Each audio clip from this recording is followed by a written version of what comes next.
Welcome back to the series in which I swatch every color in the M Graham watercolor range. This is episode 11 and these are the beautiful colors we're going to be looking at. We have the Transparent Yellow Iron Oxide, Yellow Ochre, Raw Sienna, Nickel Azure Yellow and Naples Yellow. So let's start off with the Transparent Yellow Iron Oxide. The Transparent Yellow Iron Oxide is made with PY42, which is the yellow iron oxide. I have to say M Graham is very consistent in their naming versus what pigments they use, so that's very nice. It is a very pale, very low tinting strength, almost like a sandy kind of color. And you get texture in the matte stone, but that evens out as you go down. I would say that you get 4 stages, but you also don't get any qualifying, which is really nice for a transparent color. Of course, it's classified as transparent, and I would agree with that. Now, I would classify this almost like a granulating color. It is classified as granulating color, and now you do see textures both in the matte stone, stage 1 and 2 and 3. It's very, very fine, subtle texture though. Let's get it close up. You do see texture here, granulation, and you see some granulation here and here, but it's very, very subtle. And then there's no granulations on stage 4 and 5. It is classified as non-staining, but I would definitely classify this as semi-staining. It is very good for doing glazes with, because it's transparent, you see the bottom layer very clearly, and it doesn't lift very easily, which is really nice. What I love about this color though, the most, is the color mixes it creates. Because it's very low in tinting strength, you get these nice soft colors, and this will be amazing as a mother color to use if you want a nice, pale, gorgeous, soft looking color palette. Then we have the yellow ochre, which let's compare these two, because I would definitely be wondering the difference between these two. So with the yellow ochre, it's much more opaque, it's a lot more yellow and a lot more intense in the matte stone, and also very much higher in its tinting strength. It's a very warm sand opaque kind of yellow ochre color, and it's very good at handling the water. There's no qualifying. It's made with PY43, which is the natural yellow iron oxide. It is classified as semi-transparent. I would say it's definitely semi-opaque. There's a lot of deposits there. Classified as non-staining, I would say it's semi-staining, and it's not the best at glazing. It gets very streaky if you try to glaze in the matte stone, and there's a lot of blur here. It's not terrible at it, but it's also not the best at it. In terms of color mixes, it is pretty high in tinting strengths, so you get these nice brighter but still a little bit more muted, a little bit quirky kind of colors. So again, the yellow ochre would also be a very good mother color for you. Then we have the Raw Sienna. And I have to say, I was very disappointed with the Raw Sienna. Partly, or mainly, it's to do with the fact that you get a huge value loss from stage 1 to 2. It's not a very dark color to begin with anyway, but you know, this is pretty much one level of color. It does get a little bit lighter here, but there is a massive amount, and you can see that there's very strong ridging here. I don't think I even need to do it in the up close second camera for you guys to see the ridging. That is a very strong ridging, and so if you do want to try and do gradation with this, then you're really going to have to work hard right at the beginning from the matte stone to bring that color down. It is made with PBR7, which is, of course, the burnt iron oxide. It's classified as semi-transparent. I would say it's semi-opaque. A lot of deposits there. Classified as non-staining. I would say it's semi-staining. I see a lot of even color left on there. It is terrible at the glazing, it gets really blurry, it re-wets really fast, so you get these outlines that are much lighter than the bit where there was no outline. In terms of color mixes, you get similar color mixes to the yellow ochre, only the yellow ochre is a little bit brighter, peppier than the raw sienna. I would say that you would pick either a yellow ochre or a raw sienna when it's M. Graham, because it's pretty similar, and if it's between these two, I would definitely recommend the yellow ochre because it's much easier doing the gradation with, and it's just easier to work with.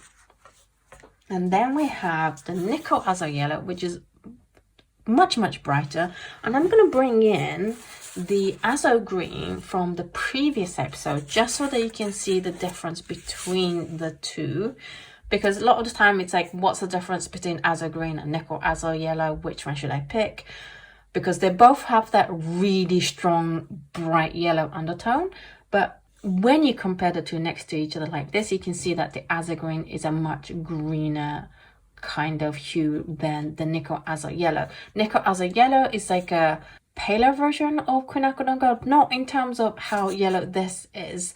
We'll see nickel queen gold in the next episode, but in terms of mass tone, it's paler. It doesn't get as deep or orange as the nickel queen gold, but both of them are very good at handling the water. There's no cauliflowering, and that's pretty rare. So again, I think M. Graham is a really good brand if you're struggling with your water control, or if you're tired of getting cauliflowering and you're like, how can I just stop getting cauliflowering, then maybe give M. Graham a go. You get very strong yellow coming through. Out of the three colors, I would say that you get the strongest yellow coming through on the nickel azo yellow. Not surprising, really. It is classified as transparent. I would say it's semi-transparent. I definitely see deposits on the black line. It is very heavily staining. It's a lot more staining than the azo yellow. It is good at the glazing because it's transparent and heavily staining, so you can glaze to your heart's content and you're not going to get ugly, uneven glazes. In terms of color mixes, obviously, because this is a much less muted color, then you are going to get a much brighter color mix than you will with the azo green. It is made with PY50, which is the nickel azo yellow. Then finally for this video, we have the Naples yellow, and this is such a lovely Naples yellow. I'm just going to show you my logbook where I keep log of each episode that I do, and I just want to show you how beautiful the Naples yellow is on this paper. This is I can't even remember what this book was. It is a Cardi logbook. It's literally called the Cardi logbook, and it's not really specifically watercolor paper, but even then it just goes on so beautifully. I love how smooth it goes down. I love how matte and opaque it looks. So if you do use cheaper paper, then this is an amazing color to have. Yes, back to the Naples yellow, you get very intense, warm, sandy color. It does suffer from a little bit of cauliflowering, so just be careful with that when you are adding lots of water to this color. But otherwise, it's a great, warm, sandy color. It is classified as opaque, and I would totally agree with that. There's a lot of deposits there. It's classified as non-staining. I would say this is semi-staining. You get the yellowness left on the paper, and it's not great at the glazing because it re-wets really fast. So if you do an outline, then that's gonna lift up, and also the edges are quite blurry because it is an opaque paint. It is very high in tinting strength. I think this is one of the highest tinting strengths Naples yellow. So if you have been looking for a Naples yellow that can put up good fight with your high tinting strength palette, then I would definitely recommend the M. Graham's Naples yellow. Some Naples yellows are quite low in tinting strength, and I found that I struggled to find the right one for my high tinting strengths palette. But this one Look at it. Look at the color mixes. I think it intensifies even more. So yes, definitely recommend this if you have a high tinting strength palette. If you'd like to try the blues and greens that we've covered in this series, then I have just a dot card for you. This month's dot card is the companion dot card to this series. It is the blues and greens. It has ultramarine blue, anthraquinone blue, cerulean blue deep, Prussian blue, manganese blue hue, cobalt teal, sap green, and azo green. There's plenty of paints for you to try painting with and mixing with your other colors on your palette to see if they work with the paints you already have. It's a great economical way of trying out 8 mg colors without having to buy full tubes of them.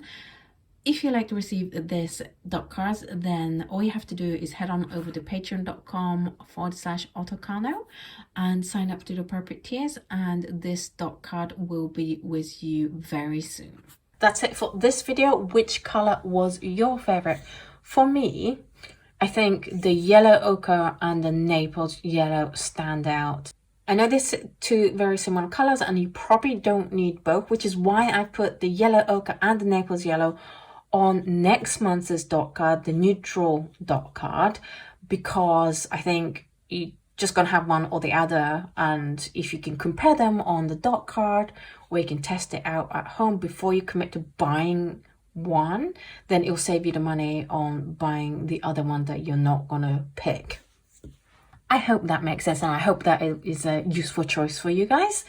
But yeah, these 2 colors are the ones that I recommend the most. I don't recommend Raw Sienna. The Transparent Yellow Iron Oxide, I think, has an amazing use if you want this nice soft palette. And then the Nickel Azo Yellow, if you want nice bright yellow in your palette that just kind of glows yellow, then it's also a good choice as well. If you fancy buying any of these colors, then please use the affiliate links down below.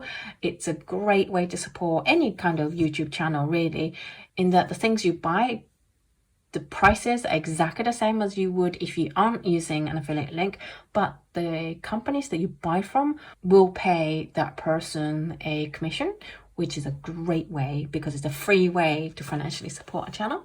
So please use them if any of these videos have made you feel like you want to try these colors. Thank you so much for watching this video. Please share, subscribe, and like this video. And in the next episode, we are going to continue looking at the neutral colors, but we're going to go into the more intense, reddy, kind of brown kind of color.